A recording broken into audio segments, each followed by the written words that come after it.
¿Qué pasaría si les dijera que el arma más peligrosa que enfrentaron los pilotos estadounidenses en la Guerra del Pacífico no fue el caza japonés Zero ni las baterías antiaéreas sobre Tokio? ¿Qué pasaría si te dijera que el enemigo más letal se esconde dentro de tus propios aviones? Un defecto de ingeniería secreto que convirtió el avión más caro de la Segunda Guerra Mundial en una trampa de fuego voladora. Esta es una de las historias de guerra más increíbles y menos contadas. La historia del B-29 Superfortress. No la historia de sus victorias, sino la historia de su catastrófico fracaso. Un problema que casi puso fin a la guerra aérea antes de que realmente comenzara. Y cómo la solución no vino de genios de la ingeniería militar, sino de un hombre que antes de la guerra pasaba sus días reparando lavabos e inodoros. 15 de marzo de 1944. Base aérea del ejército de Pratt, en el corazón de Kansas. El aire está denso, no por la tensión del combate, sino por el olor a metal sobrecalentado y goma quemada. El capitán Robert Morgan, un piloto entrenado para enfrentar el fuego enemigo a 30.000 pies, solo puede observar impotente desde el suelo. Llamas enfermizas de color naranja brotan del capó del motor número 3 de su B-29 Superfortress.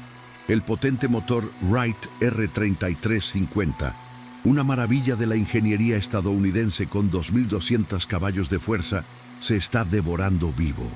Vi brotar el fuego y se me heló el estómago, informaría más tarde Morgan. No fue fuego enemigo, no había ningún enemigo en miles de kilómetros. Fue nuestro propio avión el que nos traicionó. El calor es tan intenso que ondula el aire alrededor del ala. Morgan activa el sistema de extinción de incendios. Nada, un silbido inútil. Las botellas de dióxido de carbono, diseñadas para sofocar las llamas, no pueden llegar al origen del fuego, que arde furiosamente en los cilindros traseros, un horno inaccesible. ¡Abandonar! El grito de Morgan atraviesa el rugido del fuego.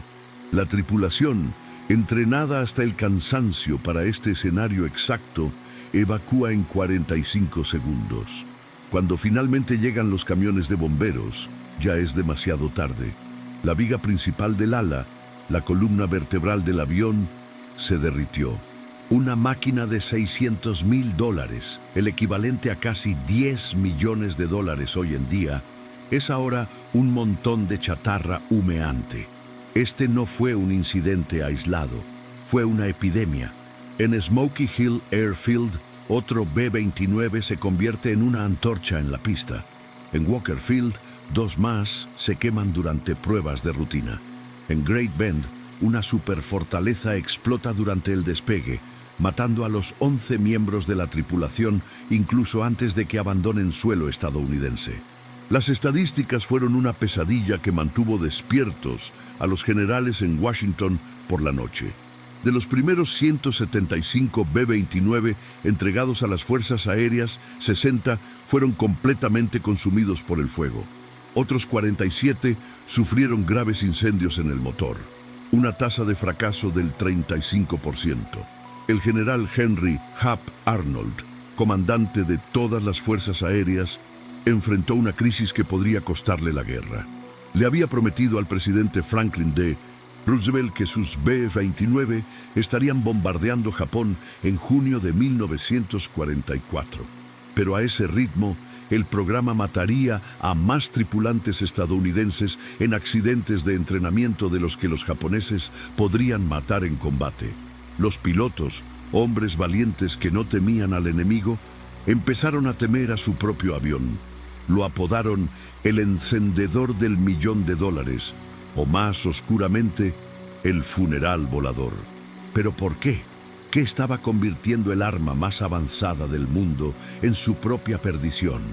La respuesta estaba en el corazón de la bestia, el motor R3350. Sobre el papel era una obra maestra, 18 cilindros en 2 filas, diseñados para llevar el B-29 a altitudes donde ningún caza enemigo podría alcanzarlo. En realidad, era una trampa termodinámica. El problema era el calor, concretamente en los cilindros traseros. Imagínese 2 filas de soldados marchando. La primera fila recibe la brisa fresca. La segunda fila solo recibe el aire caliente y el sudor de la primera. Con el motor pasó lo mismo. Los 9 cilindros delanteros recibieron un abundante flujo de aire frío, pero bloquearon este aire, dejando a los 9 cilindros traseros asfixiados en una sombra de aire. Las temperaturas en los cilindros traseros se elevaron a más de 600 grados. Las culatas de aluminio comenzaron a deformarse a 500 grados. Las válvulas de escape fallaron a 575. A 600, todo el cilindro podría atascarse. Un pistón se detendría, pero el cigüeñal, que gira a 2.800 revoluciones por minuto, no. La biela de acero se hizo añicos como cristal, perforando las paredes del cilindro. El aceite caliente salpicó el metal al rojo vivo. La carcasa del motor, hecha de una aleación de magnesio, se encendió con una llama blanca cegadora, ardiendo a una temperatura infernal, lo suficientemente caliente como para derretir la estructura del ala en menos de 2 minutos. Se convocó a la élite de ingenieros estadounidenses, los mejores hombres de Boeing, Wright Aeronautical y el Comité Asesor Nacional de Aeronáutica, NACA, el precursor de la NASA, abordaron el problema. Lo intentaron todo. Las tomas de aire han aumentado. No funcionó. Instalaron enfriadores de aceite más grandes, una mejora marginal, pero insuficiente. Rediseñaron los flaps del carenado, pero esto creaba tanta resistencia que los aviones apenas podían despegar. Descubrieron que las finas láminas metálicas destinadas a dirigir el aire, los deflectores, estaban demasiado cerca de los cilindros. La solución parecía obvia: alejarlos. Pero para cambiar los deflectores fue necesario cambiar el carenado. Para cambiar el carenado fue necesario cambiar la estructura del ala. Para cambiar el ala fue necesario rediseñar todo el avión.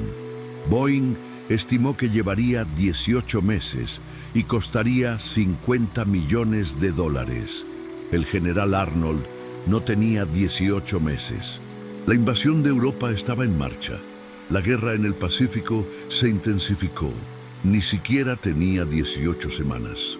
En septiembre de 1944, la situación era desesperada.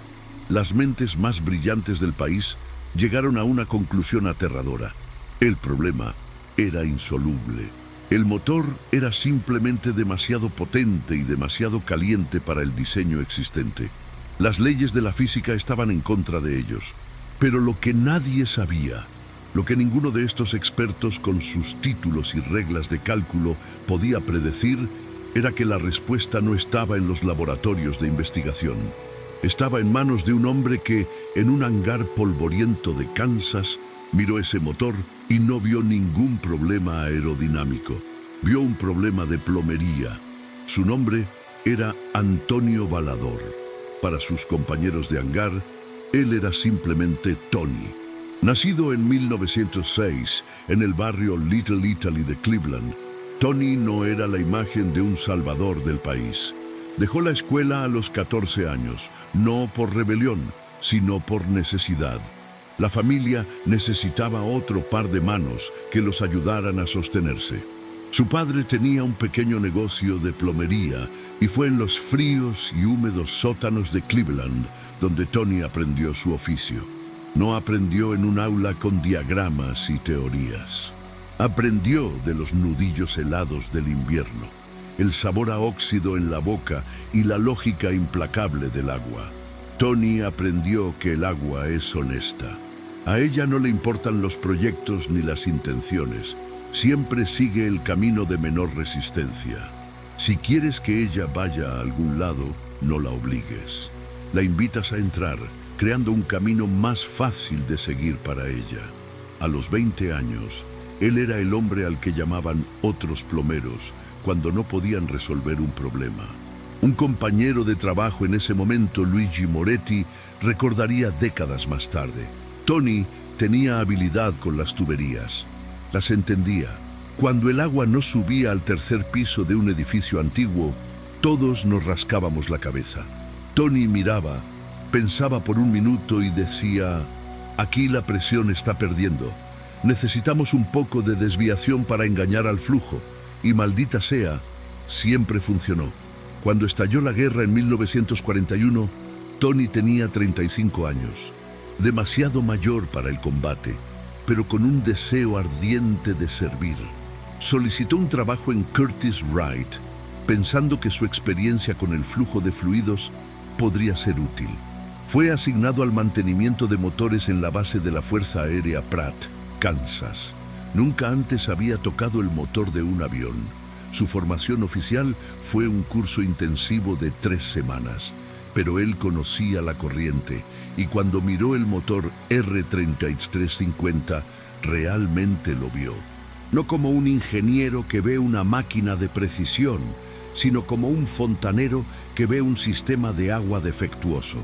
Vio algo que todos los expertos, con toda su sabiduría, ignoraban por completo. Es una fría noche de septiembre de 1944. Tony está en el turno de noche, realizando el mantenimiento de rutina en el motor número 3 de un B-29. El piloto informó sobre calentamiento, pero logró apagar el motor a tiempo, evitando otro incendio. El trabajo de Tony es encontrar la causa. Quita los paneles del carenado. La tenue luz del hangar proyecta largas sombras sobre la máquina. Ve los cilindros traseros oscurecidos y manchados por el estrés térmico, señal segura de calor excesivo y prolongado. Con una linterna en la mano, traza el camino que debe seguir el aire frío. Entra por delante, pasa por los cilindros delanteros y luego, en teoría, debería fluir entre las filas para enfriar los cilindros que se encuentran detrás. Pero Tony ve la verdad. El aire no fluye. Está estancado. Es una trampa. El aire que pasa por los cilindros delanteros ya se calienta a casi 300 grados. Este aire caliente queda atrapado entre las filas sin ningún lugar a donde ir, calentándose cada vez más, esencialmente cocinando los cilindros traseros en lugar de enfriarlos. En ese momento, bajo el ala de un bombardero de $500,000, la mente de Tony no está en Kansas. Está de vuelta en Cleveland, en un edificio de apartamentos en Euclid Avenue. Los radiadores del tercer piso nunca se calentaban. El agua caliente salía por la vía más fácil, circulando solo en los pisos inferiores porque no había suficiente presión para empujarla hacia arriba. La solución de Tony en ese momento fue ridículamente simple. Instaló una pequeña tubería de desvío, un bypass, que redirigía parte del flujo, obligando al agua a subir. Él mira el motor. ¿Qué pasa si hago lo mismo aquí? Él piensa. ¿Qué pasaría si, en lugar de intentar forzar el paso de aire frío a través de un laberinto caliente, simplemente caminara alrededor de él? En el reverso de un registro de mantenimiento, dibuja con un lápiz manchado de grasa tuberías pequeñas, conductos, un sistema de desvío para llevar el aire frío directamente a donde más se necesita. Tony sabe que nunca obtendría aprobación para esto. Era mecánico de 7º grado. Los ingenieros se reirían de él. Entonces actúa en las sombras. Durante 3 noches construye su prototipo. Busca piezas de un B-29 dañado destinadas a la chatarra y encuentra tubos de aluminio. Pide prestada una antorcha del taller de soldadura. Con unas tijeras de hojalatero da forma a los conductos y los fija con tornillos para chapa y sellador de alta temperatura. Parece tosco, algo que un fontanero montaría en un sótano, porque eso es exactamente lo que es. Pero el principio es sólido. En lugar de esperar a que el aire encuentre su camino, los conductos de Tony obligan al aire a seguir un camino exclusivo, un camino de baja resistencia directo al corazón del problema. La tarde del 3 de octubre, termina de instalar el motor interior derecho de un B-29, cuya prueba está prevista para la mañana siguiente. No se lo cuenta a nadie. En el informe de mantenimiento simplemente escribe: inspección del sistema de refrigeración completada. Motor autorizado para pruebas. A la mañana siguiente, el capitán James Wheeler sube a la cabina para la prueba. Es un procedimiento estándar. Avanza el acelerador. El R-3350 ruge desatando toda su furia. El fuselaje tiembla. Wheeler observa los indicadores. Sus ojos se fijan en el indicador de temperatura del cilindro trasero. Normalmente vería la aguja subir peligrosamente cerca de 550 grados en 90 segundos. Pero él no se mueve. Se detiene en 425 grados. El medidor debe estar roto, le dice Wheeler a su ingeniero de vuelo. Mantiene el motor a máxima potencia durante 5 minutos, mucho más de lo normal, un riesgo calculado. La temperatura apenas se mueve, 430 grados. Los cilindros traseros son algo más fríos que los delanteros. Eso era imposible. Apaga el motor y llama por radio al oficial de ingeniería. Teniente, algo anda mal con el motor 3. Las lecturas de temperatura son imposibles. El medidor debe estar defectuoso. Se envía un equipo de mantenimiento. Entonces es cuando se enteran. Los rústicos conductos de aluminio, unidos al motor como una arteria artificial. La furia del oficial de ingeniería es inmediata. ¿Quién autorizó esta cosa? ¿Quién hizo una modificación no autorizada a un avión de combate? Eso es un crimen de corte marcial. Tony es sacado de la línea de vuelo y llevado ante el mayor Donald Peterson, el jefe de mantenimiento. El mayor, un hombre que no tolera las desviaciones de las reglas, mira a Tony con furia en los ojos. Modificó ese motor sin autorización, mecánico. Tony de pie, responde con calma. Sí, señor. Peterson continúa. ¿Entiendes que podrían arrestarte por esto? Tony lo mira fijamente. Señor, los cilindros traseros funcionaron 60 grados más fríos. Creo que he resuelto el problema de sobrecalentamiento. El mayor Donald Peterson no era un hombre que se impresionara fácilmente. Era un oficial de carrera, un hombre de manuales y reglamentos.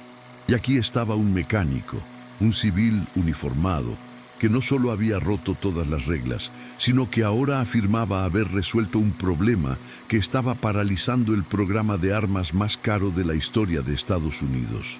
¿Tienes una solución?, dijo Peterson. La incredulidad goteaba de cada palabra. NACA tiene 50 de los mejores ingenieros del país trabajando en esto día y noche. Wright Aeronautical tiene a todo su equipo de diseño enfocado en esto. Boeing... Tony lo interrumpió, un movimiento audaz que hizo que el mayor se callara. Con el debido respeto, señor. Lo están pensando demasiado. Es un problema de plomería. El aire necesita un camino exclusivo. Yo le di un camino. Peterson miró el informe de temperatura de prueba del capitán Wheeler. 60 grados más frío, a máxima potencia. La temperatura se mantuvo estable. Imposible. Pero los números no mintieron. Volvió a mirar a Tony. No vi a un insubordinado. Vi a un hombre que creía en lo que había hecho.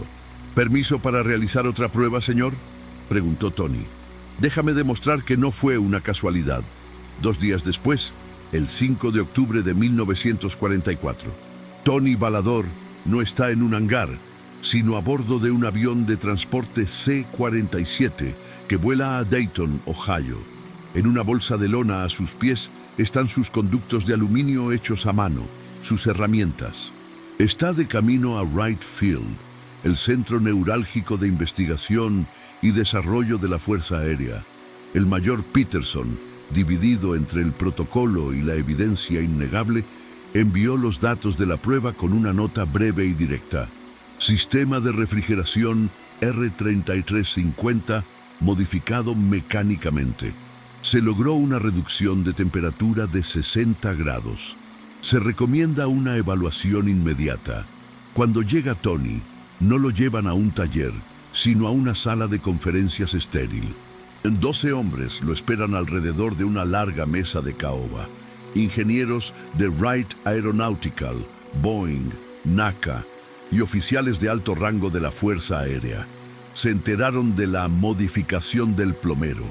Por las expresiones de sus rostros, no quedaron impresionados. El doctor Harrison Evans, ingeniero jefe de Wright Aeronautical, un hombre con 3 títulos y reputación de brillantez y arrogancia, dirige el interrogatorio. Sargento Balador. Comienza el título sargento, usado con un tono condescendiente ya que Tony era técnicamente un civil. Hemos revisado sus datos. Si bien son interesantes, tenemos serias preocupaciones con su enfoque. Interviene un ingeniero de Boeing. Para empezar, ha creado rutas de flujo turbulentas que violan los principios fundamentales del diseño de refrigeración aerodinámico. De hecho, sus conductos reducen el flujo de aire total en aproximadamente un 8%. Tony responde, su voz firme, pero los cilindros traseros funcionan más fríos. El doctor Evans desestima el comentario con un gesto de la mano. Probablemente un error de medición. Los termopares deben haberse extraviado después de la modificación. Tony abre su bolso de lona y coloca un segundo juego de discos sobre la mesa. He realizado 3 pruebas más, señor, con diferentes termopares. Los resultados son los mismos, constantemente entre 50 y 65 grados más fríos. Otro ingeniero ataca desde un ángulo diferente. Incluso si sus datos son correctos, su modificación no es práctica para la producción en masa. Estos conductos hechos a mano requerirían una fabricación personalizada. No podemos instalar algo como esto en toda la flota. Tony responde, ¿por qué no? Son solo tubos de aluminio. Cualquier taller de carrocería puede fabricarlos. La sala estalla en murmullos desdeñosos. El doctor Evans se inclina hacia adelante. No comprende la complejidad, sargento. Estos motores cuestan $35,000 cada uno. No podemos permitir que los mecánicos empiecen a juguetear con ellos basándose en corazonadas. Este es exactamente el tipo de ingeniería vaquera que mata gente. Se abre la puerta de la sala de conferencias. Entra el coronel Curtis LeMay. La habitación está completamente en silencio. LeMay, el legendario y despiadado comandante que estuvo a punto de tomar el mando de los B-29 en el Pacífico, era un hombre que no tenía tiempo para la burocracia ni para discusiones académicas. Tenía una misión: bombardear a Japón hasta someterlo. Y necesitaba aviones que no se autodestruyeran. Mira los rostros tensos alrededor de la mesa. Luego a Tony. «Caballeros, cállense». Su voz es como grava. Se vuelve hacia Tony. «Sargento, tengo B-29 en llamas sobre Saipán. Tengo tripulaciones que se niegan a volar porque tienen más miedo de sus propios motores que de los cazas japoneses.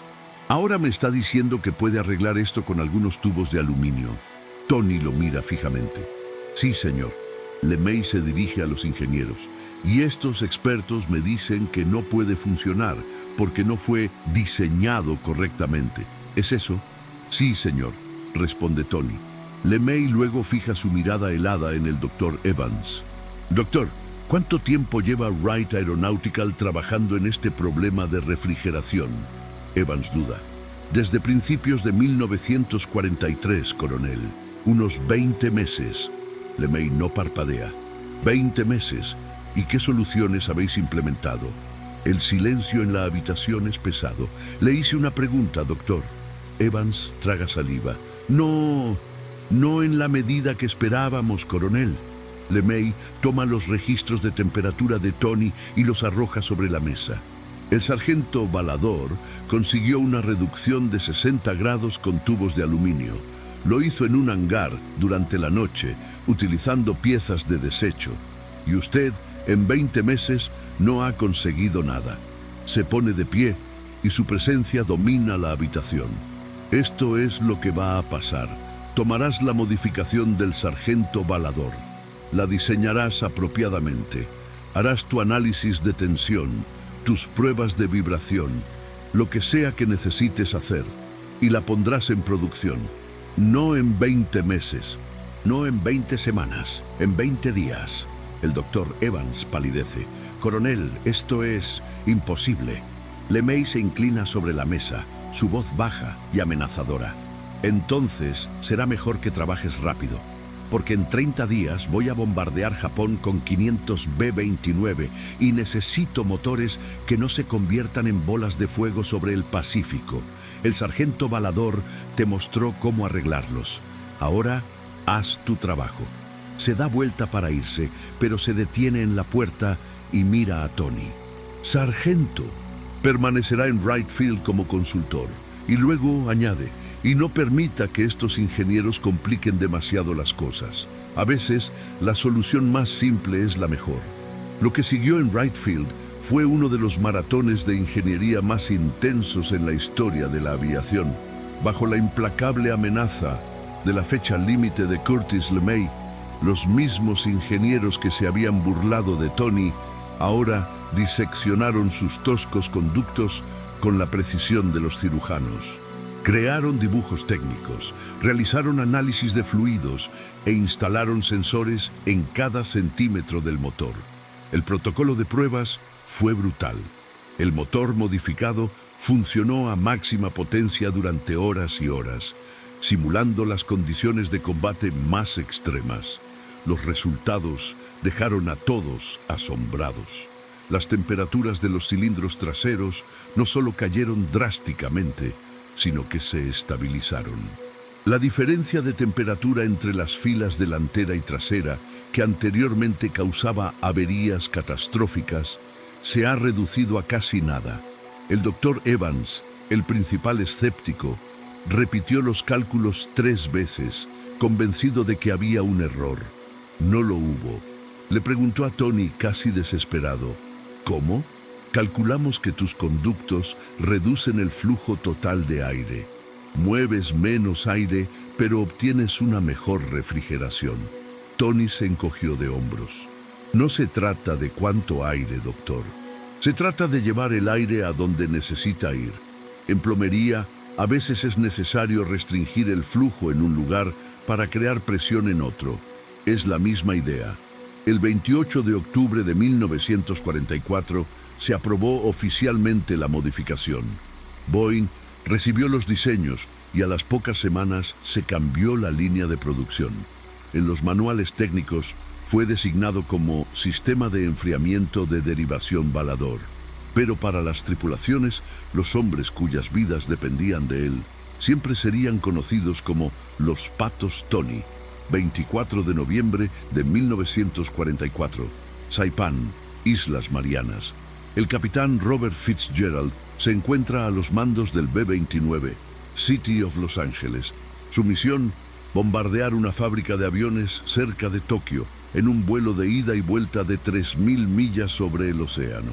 Era el tipo de misión que, meses antes, habría sido la ruleta rusa con los motores. Su ingeniero de vuelo, el sargento Mike Romano, observa los medidores con la obsesión de un hombre que ha sobrevivido a 3 incendios de motores. Conocía las señales de advertencia, el sutil aumento de temperatura, la fluctuación de la presión del aceite, pero hora tras hora los indicadores se mantuvieron estables. Capitán, creo que el termómetro del motor 3 está roto, dijo Romano por el intercomunicador. Está leyendo 438 grados. Imposible después de tanto tiempo a potencia de crucero. Fitzgerald miró sus propios instrumentos. Mike, no creo que esté roto, creo que está funcionando. Completaron la misión de 9 horas, el vuelo sostenido más largo de sus vidas, sin un solo aumento de temperatura. Al aterrizar, Romano preguntó al jefe del equipo de tierra qué tenía de diferente ese motor. El jefe sonrió. Nueva modificación de refrigeración. La inventó un mecánico. Lo llaman Tony Ducks. Los datos que llegaron en las siguientes semanas fueron la prueba definitiva. La tasa de disparos de motores por cada 100 horas de vuelo cayó de 4,2 a 0,7, una reducción del 83%. Antes de la modificación, la Fuerza Aérea perdía una media de 22 B-29 al mes debido a fallos mecánicos. Posteriormente, ese número se redujo a 4. De manera conservadora, se estima que el invento de Tony Balador salvó a más de 200 bombarderos y la vida de más de 300 tripulantes. Pero el impacto estratégico fue aún mayor. Con motores confiables, los B-29 de LeMay pudieron desatar la implacable campaña de bombardeos que paralizó la industria bélica japonesa y culminó con misiones sobre Hiroshima y Nagasaki. Años más tarde, documentos japoneses capturados revelaron que su inteligencia creía que el programa B-29 estaba fallando debido a la falta de confiabilidad del motor. Luego, en diciembre de 1944, todo cambió, escribió un general japonés.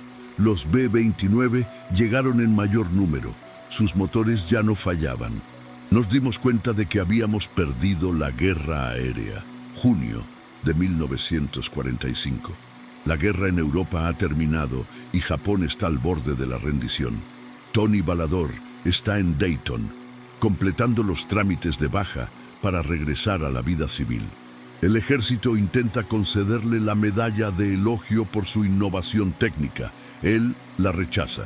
No hice nada especial, le dijo al oficial. Acabo de solucionar un problema de refrigeración. Eso es lo que hacen los mecánicos. El oficial insistió. Sargento, su modificación salvó miles de vidas. Tony respondió. Entonces entreguen la medalla a las tripulaciones que volaron en las misiones. Ellos son los héroes. Acabo de instalar algunas tuberías. Regresó a Cleveland y se dedicó a la plomería. Nunca habló de la guerra. En su funeral en 1982, un extraño permaneció en silencio al fondo de la iglesia. Más tarde se hizo cercano al hijo de Tony. Volé 35 misiones en B-29 en el Pacífico, dijo el veterano. Mi tripulación y yo volvimos a casa porque nuestros motores no se incendiaron. Pasé 40 años tratando de encontrar al mecánico que inventó esos conductos de refrigeración. Solo quería agradecerle. El hijo de Tony estaba confundido. Mi padre nunca dijo que inventó nada. Siempre dijo que era solo un fontanero. El veterano sonrió con tristeza. Eso suena exactamente como el tipo de hombre que salvaría miles de vidas y nunca pensaría que es gran cosa. Las mayores innovaciones, las soluciones que cambian el curso de la historia, no siempre provienen de laboratorios o mentes decoradas. A veces provienen de alguien que ha pasado años en sótanos, entendiendo una simple verdad. El flujo siempre busca el camino más fácil. Si necesitas que vaya a otro lugar, no discutas con él. Construyes un mejor camino. Tony Balador no se veía a sí mismo como un héroe ni como un inventor. Era un fontanero que miró el motor de un avión y vio un problema de plomería. Y al hacerlo, no solo salvó una máquina, ayudó a salvar el mundo. Si historias como esta, sobre héroes anónimos y la sabiduría que se encuentra en los lugares más inesperados, te inspiran, entonces muestra tu apoyo. Deja un me gusta, suscríbete al canal para no perderte más de estos increíbles viajes y comenta abajo, ¿qué otra historia sobre un héroe olvidado te gustaría que se contara? Su participación nos ayuda a seguir sacando a la luz capítulos ocultos de la historia.